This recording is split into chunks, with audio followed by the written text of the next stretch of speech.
Maxton Hall Season 2 opens with a memory that's all sunshine and roses.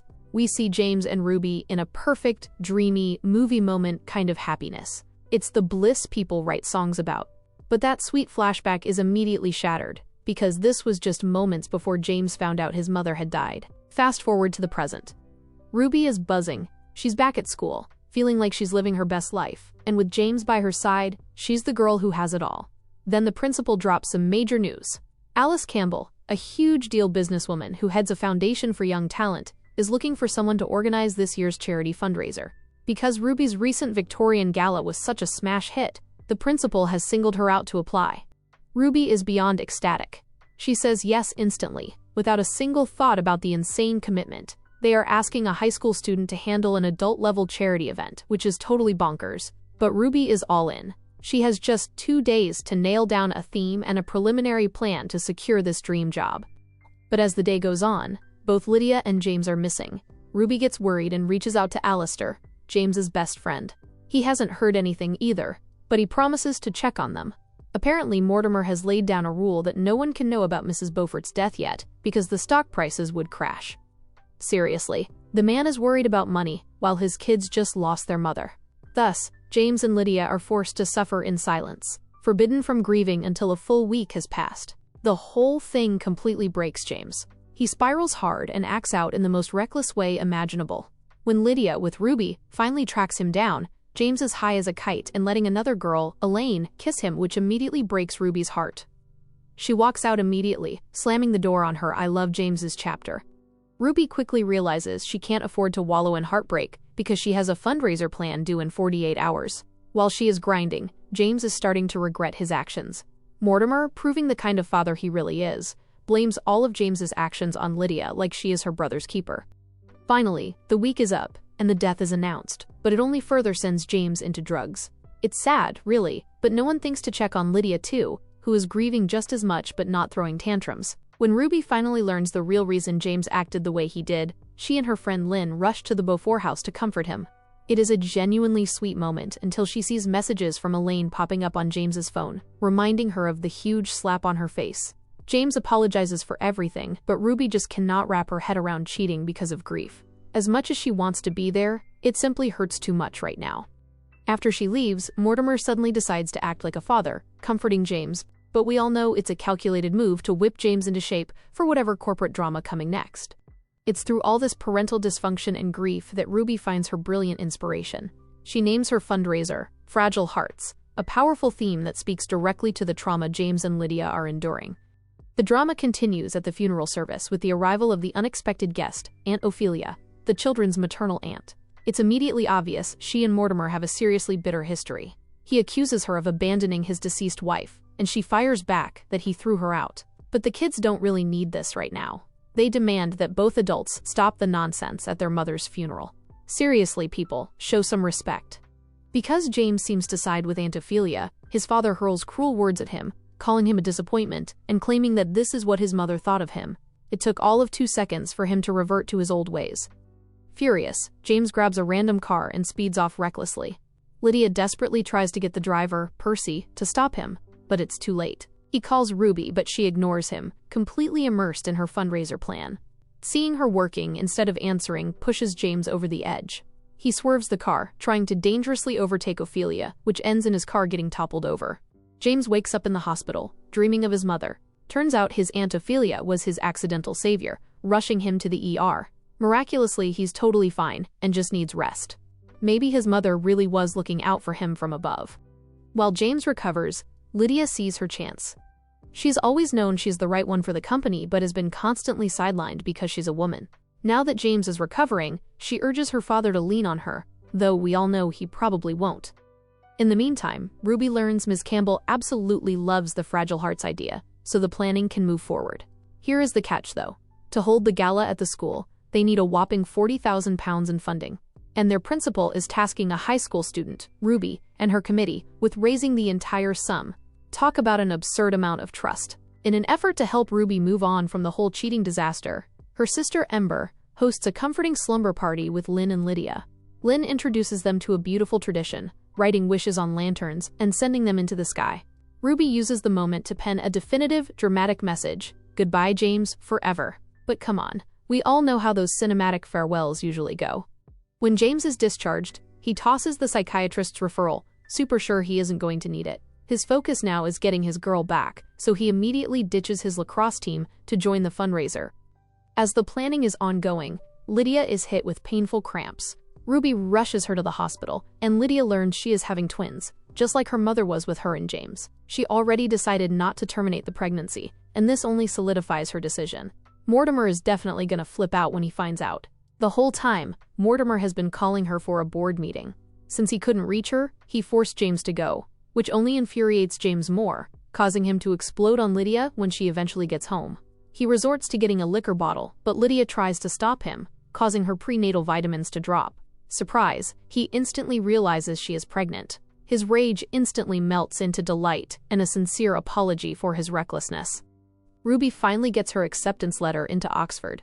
The good news is bittersweet, as she worries about the cost since she doesn't have a scholarship, but her mom assures her she'll work double shifts and the bakery will sustain them until they own it again. James, too, gets an unexpected break. Because of his mother's death, he can retake his university interviews. Trying his best to make amends, he crashes Ruby's celebration, but she doesn't even want him there. He even attempts to confess his love and how he needs Ruby, but my girl isn't hearing it. This tough love makes James seek the help he really needs. He didn't actually toss the psychiatrist card, and it looks like he is going to set an appointment. He comes through for Ruby by handing his new ally Kieran a list of new donors. Their combined contributions tally up to £39,900.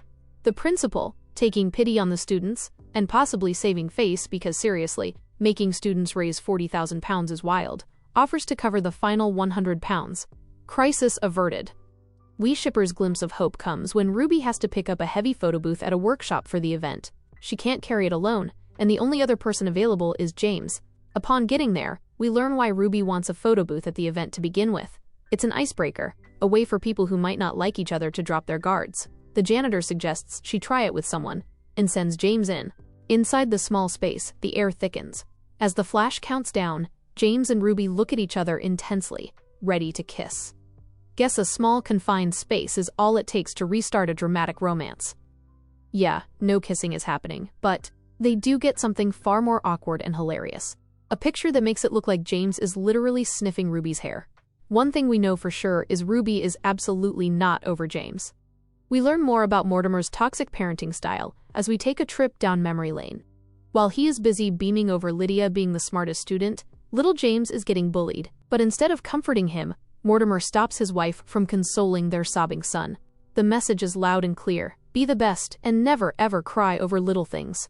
This has instilled a classic "you can tough it out" attitude in James, but thankfully, he finally outgrows it and is now starting therapy. The janitor Ruby met earlier had sang praises of Alice's foundation, and now Ruby has the bright idea to have him speak at the gala, which Alice's no-nonsense manager May agrees to. Someone who is not having a good time is Ember. She is banking on a glamorous night out at the gala, only to have her dreams crushed when she learns the gala is invite only. The biggest disaster, however, is reserved for the day of the event. The students arrive, all excited to see their beautiful venue, only to find it has been torched. The headmaster had left a stage light on, even though Ruby specifically told him to turn it off. With high-profile guests already on the way, there's almost no time to recover. Ruby swiftly swings into action, mobilizing the entire school to clean up and repurpose the burnt decor. She calls Ember, who is still sulking, to help fix some cake. In that moment, Ruby realizes her mistake for excluding her sister. She apologizes, and the two of them proceed to glam up and look absolutely ravishing. When Alice Campbell arrives, she is utterly blown away by the impromptu fire-damage chic. She showers Ruby with praise and introduces her to the press, making it crystal clear how proud she is of the girl who pulled off this monumental save.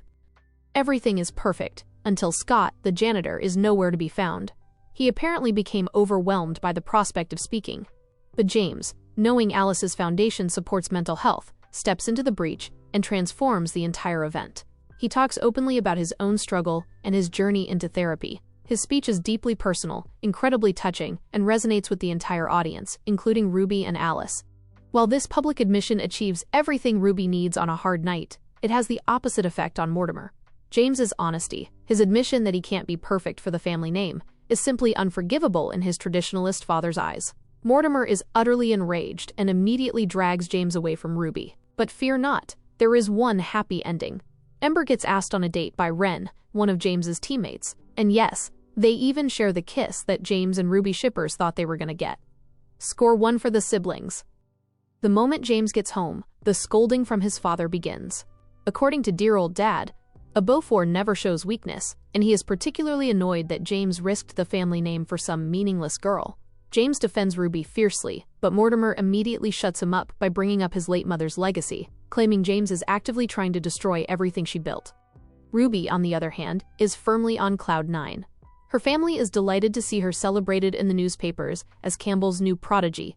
Despite all Mortimer's scolding, James still messages Ruby. His action at the gala and the help he has rendered so far has clearly softened her heart, because she invites James over. My man is already on his way, which absolutely catches Ruby off guard. She quickly scrambles to clean her room, desperately throwing books and clothes everywhere, just as James arrives. Ember is the first to intercept him, claiming the bouquet for herself. She issues a stern warning to James about ever hurting her sister again. Finally alone, the pair are immediately drawn to each other, like a moth to a flame.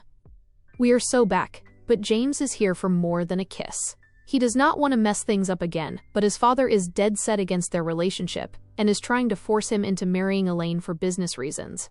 Ruby suggests they keep their relationship a secret for now, but James is tired of pretending. The conversation is cut short by dinner, and we get a sweet montage of James enjoying a simple, happy family meal with Ruby's loving family, a giant warm hug, compared to the cold formality of the Beaufort mansion. James and Ruby are back at school trying so hard to act like they are just friends. But there is only so much hiding you can do when you are in love. Ruby then receives an exciting call from Alice Campbell's office. They want her to visit London tomorrow to be offered a job. Ruby is overjoyed, and James has to visibly restrain his reactions so they are not exposed at school. But it is too late. Elaine already sensed what is happening and is watching them like a hawk. She immediately shows up with her sidekick suggesting a white-themed picnic, but when Ruby gets there, it is an unsupervised raunchy party. Elaine's plan is simple and sinister. Roofie Ruby's drink to get her to misbehave, which would most likely be caught on camera and ruin her perfect image.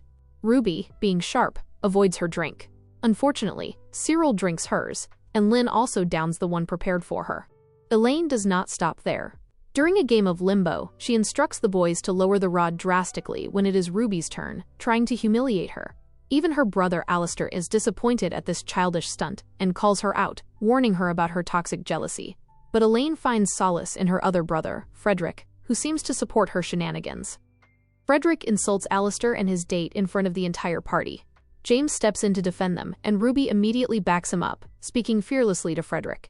He tries to intimidate her by stating his identity, then scolds his sister for involving herself with a charity case. Yeah, you are not going to insult my girl in my presence, bro. James fires back, which makes Frederick ask if Ruby is his girlfriend. James replies, yes. So much for keeping it a secret, y'all. Frederick gets what he deserves when the drugs finally hit Lynn and Cyril, who both end up vomiting on his pristine white outfit, instantly shutting down the party. After the not-so-picnic, Ruby's meeting with Alice Campbell is a resounding success. Campbell offers her a full scholarship and a job at the foundation, meaning Ruby will be working closely with her. Talk about a life-changing opportunity. James surprises her after the meeting and takes her on a romantic getaway. They share an absurd meal of gold-covered burgers before James, wanting a moment of normal connection, asks for more, but with no gold. They finally have the private, exciting time they desperately need, making out and unable to keep their hands off each other. They cut their night short just before things get too exhibitionist. James then invites Ruby back to his place, as his father is scheduled to fly out to New York. But neither of them knows that a massive storm has grounded all flights out of Heathrow, and Mortimer is on his way back home. Our forbidden lovebirds, James and Ruby, are at James's house about to do the needful when Lydia spots her dad's car pulling in. Ruby immediately wants to run, but James suggests the terrible idea of talking directly to his father. He figures, how long does he have to keep sneaking around? Surprisingly, Mortimer actually takes it well. He even sits with them, listening while Ruby explains why Oxford means so much to her, how her dad took her there when she was little, and how she's held on to that dream ever since. For a moment, we all think Mortimer has had a personality transplant, but then this detail seems to ruin his mood. He walks out abruptly, and even breaks down about his wife's death. Seriously, what the heck is going on? When Ruby gets home, her mom is scared on her behalf. That man has always hated his son dating her, and him catching them at his house today is not something to be taken lightly. She is right to worry because the next day, Ruby's Campbell scholarship is gone. This man, after everything she did for the Anna Campbell Gala, Ruby immediately races to the principal's office to secure an alternative scholarship, but the courier responsible for transporting the forms just left 5 minutes ago. Suddenly, we're in full Olympic mode, the Usain Bolt race to reach this courier, who has headphones on and cannot hear anything. But our girl is determined, and she eventually manages to catch up to him. After James's speech at the gala, the company's stock has plummeted, and it is time for damage control. Lydia has a solid strategy to clean up their image, but Mortimer ditches that for a sleazy sugar daddy concept cooked up by his assistant Julia, with whom he is clearly having an affair. James is disgusted, and his woes only worsen when he learns Ruby lost her scholarship. He does not need anyone to tell him it is dear old dad's handiwork. James tells Mortimer point blank to leave Ruby alone, but is that man ever gonna listen? Absolutely not. There is only so much a girl can take for love, and Ruby is already tired. It's been one problem after another, and she is adamant about taking a break. But James urges her to fight for them, promising to get to the root of all these problems, even if it means going directly to Alice Campbell himself. Despite her insistence on a break, the next we see them, they are kissing publicly again. These kids. Elaine comes again with her jealousy BS, even bringing James's mom into it, but James shuts her down hard, telling her she is just pretty but evil, and she bursts into tears. Another messy love triangle is unfolding with Lynn, Cyril, and Lydia. Lynn has taken a liking to Cyril after their roofie session, and apparently, they had a friends with benefits thing going before then. Lynn is falling for him and wants something serious, but Cyril is fixated on Lydia. He tries to make a move on her, but Lydia immediately shuts him down. That is when Lydia spots her baby daddy, Professor Graham DT, cozying up to some other teacher.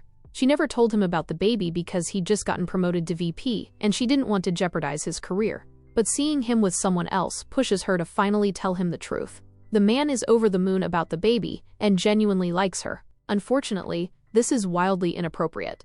Like, jail-level inappropriate. And Cyril might actually make that happen because he spots them kissing, and evil Elaine urges him to take pictures. While James has the luxury of quitting the lacrosse team anytime he likes, Cyril takes the game very seriously. With scouts watching, he's desperate to be recruited, which makes it the perfect time for James to show up for his friend. But in doing so, he ditches the investor meeting to pitch the ridiculous sugar daddy strategy he has with his dad. Not like he wants to be there anyway. As much as their team leads early on, towards the end of the game, Cyril loses focus and costs them the game. Even though it's basically his fault, he blames it on Ruby. James shuts that down but apologizes to his friend for not being there for him all this while, and they hug it out. James's decision to skip the investors has major consequences. Their key investor, Harold, leaves the company. He claims he feels disrespected because James didn't show up, but we all know this is Harold seeking revenge for James's past disrespect toward his daughter Elaine. This is how Harold sticks it to the Beauforts. Mortimer is beaming with anger, and who is he gonna blame? Ruby, of course. He makes a phone call, and the next thing we know, Ruby's mom loses her job, and the bakery they were planning to buy back is sold by the owner because he's seen a bigger offer, aka Mortimer. James learns this crushing news while going to his mom's will reading. Both siblings and their aunt are banking on the fact that their mother would have made provisions for the kids. But their hope gets dashed when the will states their mom left everything to Mortimer. Liar! Everyone and their mother knows he changed the will, but they really can't do anything about it right now since they are practically broke. Their aunt promises to contest the will while they find a place to stay. They decide on Cyril's place, where Cyril finally apologizes to Lydia for making things awkward by making a move on her, though he doesn't mention the picture. Though James's attempt to get Alice Campbell to restore Ruby's scholarship proves futile, the kids and Ruby's family focus on the good things in their life, which is Ruby's Oxford exam. But yeah, Mortimer still has a lot in store for them. Earlier that day, the principal received the picture of Lydia and Graham evil Elaine took. He was devastated because he recommended Graham for promotion, and the fact that it happened right under his nose makes him responsible. Graham is set to face the panel to explain his actions later today. He and Lydia have agreed to tell the truth, and he doesn't mind losing his job as long as they are together. When he gets to the panel, which Mortimer is a part of, he proffers his love, willing to accept any punishment. But then Mortimer says the girl's parents have been informed. Graham is stunned, giving him the "aren't you Lydia's parents" look until they show him the anonymous photo, only to see that Ruby's face has been photoshopped onto Lydia's body. Ruby is about to sit for her exam when she's summoned by the principal and falsely accused of having an inappropriate relationship with a teacher, which means immediate expulsion. Her entire world shatters. She runs into James's arms as Graham is taken away by the police. It seems Graham allowed the lie to stand to protect Lydia, and the principal likely went along to safeguard his job. But then Elaine's reaction suggests she did the photoshopping before even sending. Who did what exactly isn't really clear until season 3. Mortimer keeps pulling moves that just push his kids further away. Maybe he is not even their father, because the way Percy's visit to Cordelia's grave overlaps with James's face is super sus. Could he be their real father?